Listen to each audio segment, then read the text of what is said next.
Good morning students. आज हम लोग भ्रमर गीत जो कि सूरसागर महाकाव्य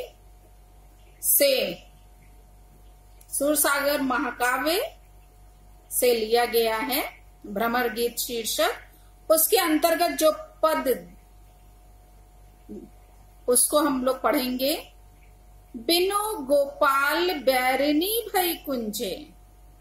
बच्चों, ये जो पद है इसमें बताया गया है कि ये मनोवैज्ञानिक तथ्य है कि जो चीजें जो हैं संयोग की अवस्था में यानी मिलन की अवस्था में जो वस्तुएं हमें सुख प्रदान करती हैं, आनंद प्रदान करती हैं, वही वियोग की अवस्था में दुखदाई हो जाती हैं।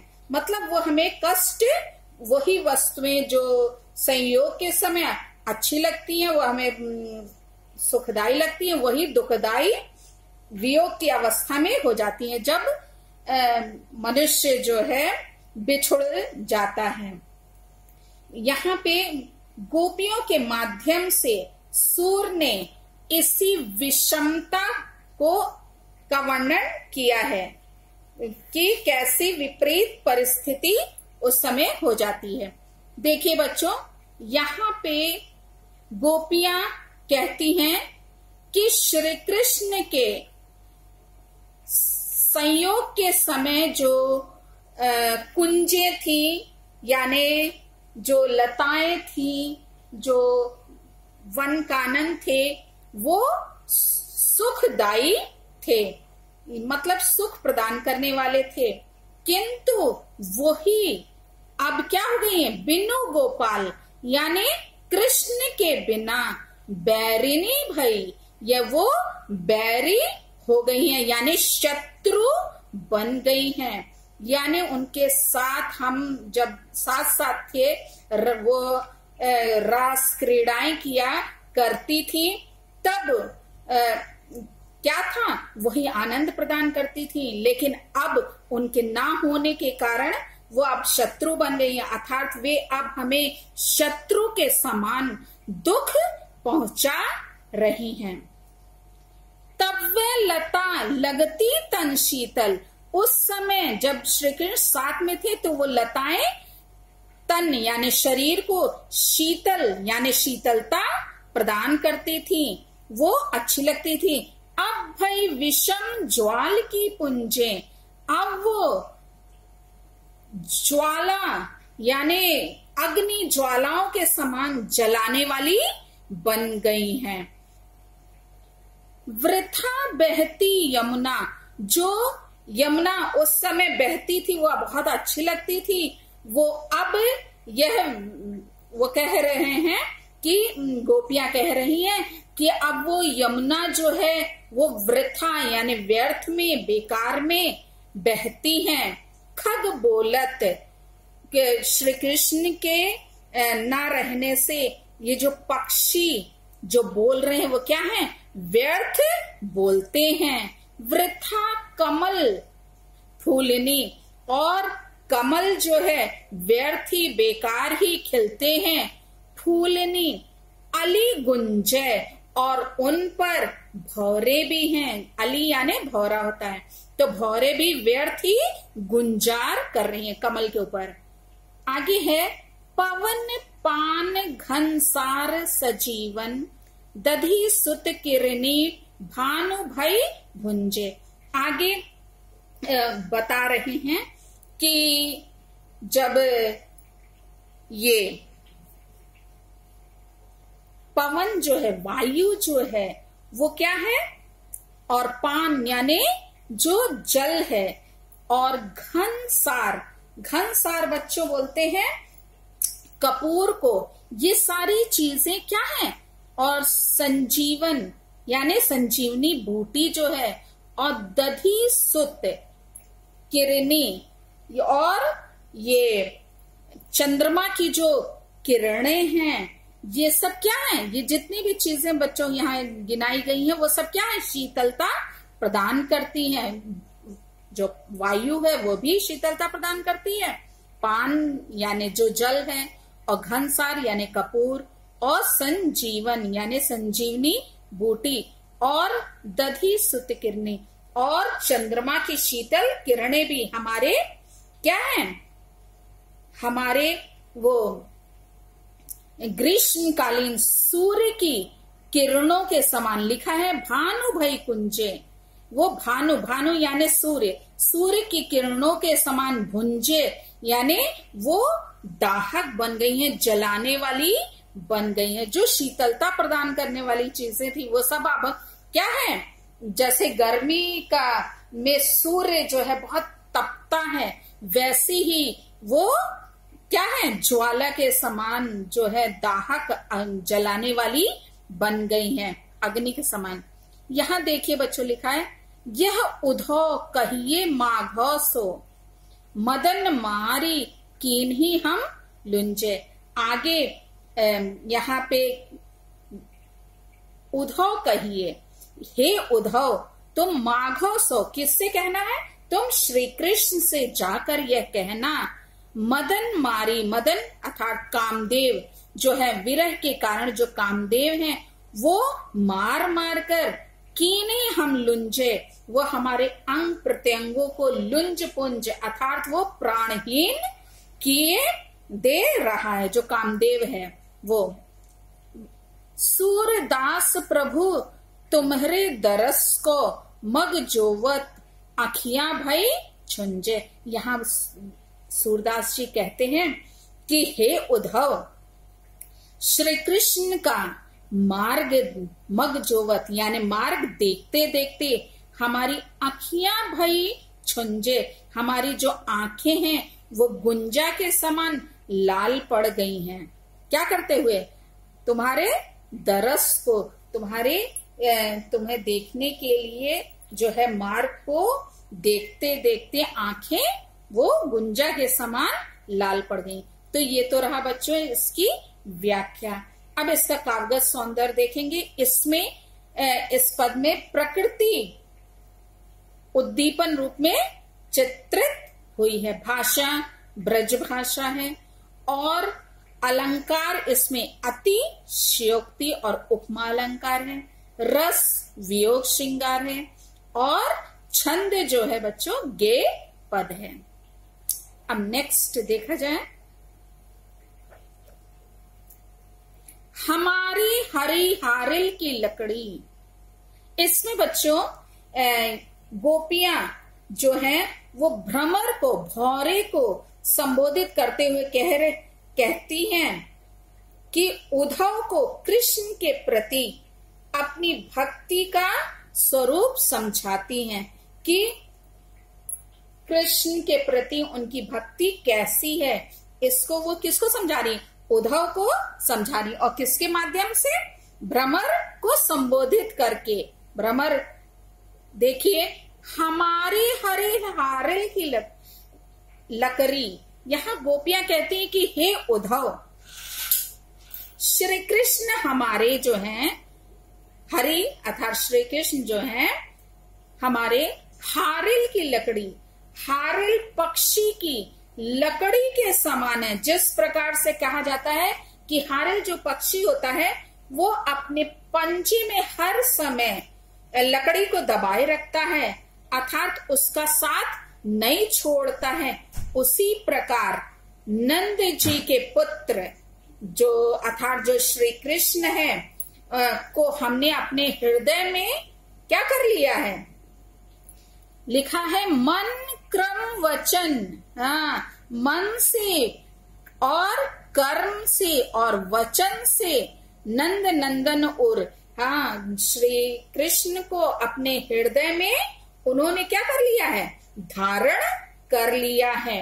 यह दृढ़ करी पकड़ी, जैसे वो हारिल पक्षी अपने पंजों में लकड़ी को बड़ी मजबूती के साथ पकड़े रहता है, वैसे ही हमने भगवान श्री कृष्ण को अपने हृदय में क्या कर लिया, उनका हृदय में वास है, यानी उनको हमने धारण कर लिया है। लिखा है जागत सोवत स्वप्न दिवस निसी। आगे कह रहे हैं कि जागते सोते स्वप्न देखते दिन रात है। यहाँ पे बता रहे हैं कि दिन रात जो है जागते सोते। कान कान जकरी मतलब कान्हा कान्हा की जप लगाए रहती हैं।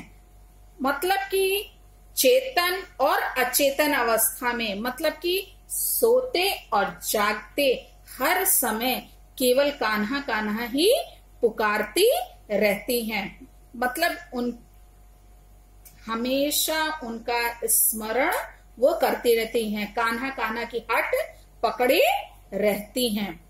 सुनत जोग लागत है ऐसो ज्यो करुई ककड़ी। यहाँ पे बच्चों आप सब जान रहे हैं कि उद्धव जी जो है योग की बातें समझाने के लिए गोपियों के पास आए हैं। तो वो बता रहे कि सुनत जोग लागत है ऐसो, तुम्हारी योग की जो बातें हैं वो सुनते ही हमें वो कैसी लगती हैं, ज्यों करुई ककड़ी, जैसे किसी कड़वी ककड़ी को जैसे ही चखा जाए और उसको चखते ही वो मुंह पूरा कड़वा हो जाता और कोई उसे खाने की इच्छा नहीं करता है फिर उसके बाद। उसी प्रकार तुम्हारी ये जो योग की बातें हैं वो हमें लगती हैं। सूतो व्याधि हमको ले आए देखी सुनी ना करी। आगे वो कह रहे हैं तुमने ऐसी व्याधि को, व्याधि मतलब होता है बीमारी, व्याधि मतलब बीमारी। यहाँ पे ये बता रहे कि तुमने ऐसा रोग जो है वो किया है, योग रूपी बीमारी, जो उन्हें क्या करो, जिसको हमने ना कभी देखी ना सुनी, ना हमने इससे पहले उसको कभी देखा और ना सुना है और ना ही यह बीमारी हमें कभी हुई है। यह योग रूपी जो बीमारी है तो आप उन्हें ही ले जाकर सौंपिए, जिनका क्या है, लिखा है यह तो सूर तिन्ही लो सौंपो जिनके मन चक्री, यानी जिनके मन जो है चक्री यानी चंचल है, चलायमान है, उनको ही ये योग में क्या करते हैं, अपनी सारी इंद्रियों पर वश करते हैं, इंद्रियों को अपने वश में करते हैं। मतलब कि मन इधर उधर ना भटके, इसके लिए लोग योग करते हैं। तो वही कहा है जिसके मन क्या चंचल हो उनको ही ये योग साधना की जो बीमारी है, योग रूपी बीमारी, उनको ही ले जाकर सौंप दीजिए जिनके मन चंचल हैं। यहाँ गोपियों के कहने का तात्पर्य यह है कि योग साधना उनके लिए आवश्यक होती है जिनका चित्त, जिनका हृदय मन जो है चंचल होता है। और बता रही है कि हमने तो प्रभु कृष्ण के स्मरण में चित्त को स्थिर कर लिया है। मतलब अब वो उनका मन जो है और कहीं भटकने वाला नहीं है। इसमें बच्चों काव्यगत सौंदर्य आप क्या लिखेंगे, देखिए इसमें सूरदास ने ज्ञान योग पर भक्ति योग की प्रधानता का वर्णन किया है। क्या है, ज्ञान योग पर किसको, भक्ति योग मतलब ईश्वर भक्ति की प्रधानता का वर्णन किया है। और इसमें भाषा आप सब ब्रज भाषा लिखेगा। अलंकार बच्चों अनुप्रास और उपमा है। देखिए हा वर्ण की आवृत्ति हुई है तो क्या होगा, अनुप्रास, और अनेक उपमाओं के माध्यम से यहाँ समझाया गया तो यहाँ उपमा अलंकार होगा। और वियोग श्रृंगार है क्योंकि गोपियां क्या हैं, कृष्ण जो है उनसे दूर हैं, इसलिए विरह में है, इसलिए यहाँ क्या होगा, वियोग श्रृंगार होगा। और छंद जो है वो गे पद है। अब नेक्स्ट बच्चों हम लोग देखें, उधो जोग जोग हम नाही। हाँ, आगे देखिए इस पद में गोपियों द्वारा योग साधना की कठिनाइयों का उल्लेख किया है कि योग क्या है, हम अबला नारियों के लिए कितना कठिन है, इसको इसमें बताया है। इसी प्रसंग में गोपियां यह भी कहती हैं कि योग साधना उनके लिए उपयुक्त भी नहीं है। देखिए, उद्धव जोग जोग हम नहीं, गोपियां उद्धव से कहती हैं कि ये जो योग की बातें हैं, वो जो निराकार ब्रह्म और निर्गुण ब्रह्म का तुम उपदेश दे रहे हो, उस पर हम अपना ध्यान कैसे लगाएं। यहां लिखा है ना, अबला सार ज्ञान कह जाने कैसे ध्यान धराई, मतलब हम उसका ध्यान कैसे करें। हम क्या हैं, ये योग जो है वो निराकार ब्रह्म का, उसमें ईश्वर के किसी आकार का वर्णन नहीं होता है। लोग क्या इसीलिए इसको क्या बोलते हैं, निर्गुण ब्रह्म कहते हैं। तो यहाँ ये बता रहे हैं कि हम अबला नारियां हैं और हम जो है योग के साधना के जोग हम नहीं, यानी हम योग साधना के योग्य नहीं हैं, ये बताने चाह रही है। आगे कह रही है, तेई मूंदन नैन कहत हो, तुम नेत्रों को मूंदने यानी बंद करने के लिए कहते हो। हरि मूर्ति जिन माही, जिसमें हरि अर्थात ईश्वर भगवान श्री कृष्ण की मूर्ति निवास कर रही है, उन नेत्रों को तुम क्या कह रहे हो, बंद करने के लिए कहते हो। ऐसी कथा कपट की मधुकर हम ते सुनी न जाही। हाँ, ये कपट यानी हम छल प्रपंच से भरी हुई इन योग की कथा, जो कहानी सुनने में हम क्या हैं, सुनने में असमर्थ हैं। हम ते सुनी ना जाही, ये हमसे सुनी नहीं जा सकती है।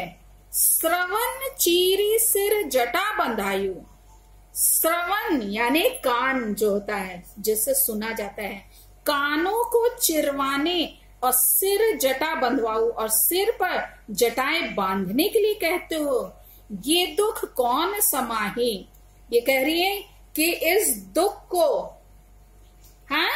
कौन कैसे हम इसको स्वीकार कर सकते हैं, कैसे हम ये कानों को अपने चिरवाना और सिर पर जटाएं बांधने किस प्रकार बांध सकते हैं। लिखा है, चंदन तजी अंग भस्म बतावत, चंदन को त्याग करके है, तुम शीतल चंदन का त्याग करके और अंग में भस्म को लगाने के लिए कहते हो। विरह अनल अति दाही, आगे कह रही है कि विरह की इस अवस्था में अनल, अनल मतलब होता है आग, आग अति दाही, ये भस्म जो है लगाने से ये शरीर की जो तपन है वो और अधिक क्या हो जाएगी, बढ़ जाएगी। जोगी भ्रमत जाही लगी भूले, योगी जन जिस ब्रह्म को पाने की आशा में क्या हो रहे हैं, भ्रमत यानी भ्रमित हो रहे हैं, इधर उधर क्या है, घूम रहे हैं। योग के निर्गुण ब्रह्म को प्राप्त करने के लिए जाही लगी भूले, सो तो है अपमाही, वह ब्रह्म तो क्या है, हमारे भीतर ही, अपमाही यानी हमारे भीतर ही निवास करता है, और उसको तुम क्या है, इधर उधर ढूंढते हो। सूर श्याम ते न्यारी नापल छिन, जो घटते परछाई। यहाँ पे सूरदास जी कहते हैं कि गोपियां कहती हैं कि हे उद्धव, जिस प्रकार घट तय यानी शरीर से परछाई यानी छाया अलग नहीं हो सकती है, क्या है, पल छिन मतलब कि थोड़ी देर के लिए भी वो अलग नहीं हो सकती, उसी प्रकार हम अपने आराध्य श्री कृष्ण से अलग नहीं हो सकती हैं। यहाँ पे बच्चों आप सब जानते हैं योग साधना, योगाभ्यास लोग करते हैं ना, और अपनी इंद्रियों को अपने वश में करने का प्रयास करते हैं, ताकि वह सांसारिक प्रलोभनों में ना फंसे। तो वही योग की बातें लेकर के उद्धव गोपियों के पास आए रहते हैं समझाने के लिए, लेकिन यहाँ पे गोपियां उसको साफ साफ क्या है, योग की बातों को अस्वीकार करती हैं। उसका यहाँ बहुत सुंदर वर्णन है। देखिए बच्चों, आप कागज सौंदर्य क्या लिखेंगे कि श्री कृष्ण के प्रति गोपियों के अनन्य प्रेम तथा उद्धव की योग साधना की निरर्थकता व्यक्त यहाँ पे की गई है। और आप भाषा ब्रज भाषा लिखिएगा, और रस वियोग श्रृंगार है, और छंद बच्चों गे पद है। ठीक है, इस वीडियो को कम से कम 2 बार तो जरूर बच्चों पढ़िएगा, सुनिएगा, और अपनी बुक को जरूर खोलिएगा, क्योंकि कुछ बच्चों की कंप्लेन है कि वीडियो में क्लियरिटी नहीं है। बच्चों हम कोशिश पूरी कर रहे हैं कि आप लोग को साफ साफ दिखाई दे, लेकिन यदि नहीं दिखाई देता है तो कोई बात नहीं, आप अपनी बुक को खोलिए, और वॉइस तो क्लियर है इसलिए आप उसको कान से सुनिए ध्यान से, और प्रत्येक शब्द का लाइन का जैसे जैसे हमने अर्थ बताया उसको ध्यान से पढ़ के और सुनते जाइए, और इसको आप अपनी रफ कॉपी में लिख लीजिएगा तो ज्यादा अच्छा रहेगा बच्चों। Thank you.